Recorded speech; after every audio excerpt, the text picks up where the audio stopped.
আরে বিন্দু মাসি যে কি খবর? আপনি তো আর এখন বিন্দু মাসির হাতের পান খেতে আসেন না, তাই বাড়ি বয়ে আপনাকে পান খাওয়াতে এলাম।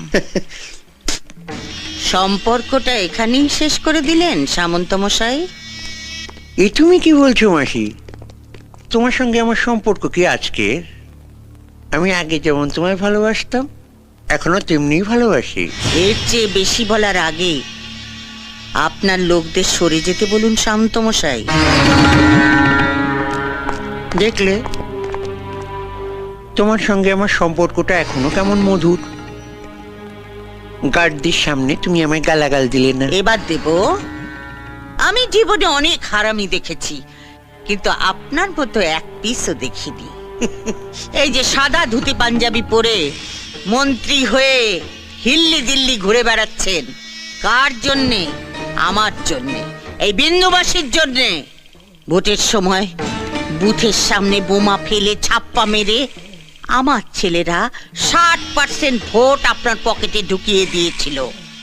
তারপর আপনি জিতেছিলেন, তারপর আপনি মন্ত্রী হয়েছেন। আমি কি সে কথা একবারও অস্বীকার করেছি মাসি? চুপ হারামজাদা, আগে আমাকে শেষ করতে দে। আমাকে কথা দিয়েও টিকিটটা বাবলু কোলেকে পাইয়ে দিলি। বাবলু আর বড় কাছে মই লাগিয়েছিল। পার্টি প্রেসিডেন্ট নিজে ওর নাম প্রস্তাব করেছে।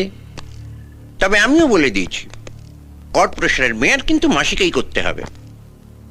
গোটা শহরটা হবে তোমার। মেয়রের চেয়ারে বসে লুটে পুটে খাবে। তোর মেয়রের চেয়ারে আমি ইয়ে করি। বিন্দু মাসি কারু ভিক্ষে নেয় না।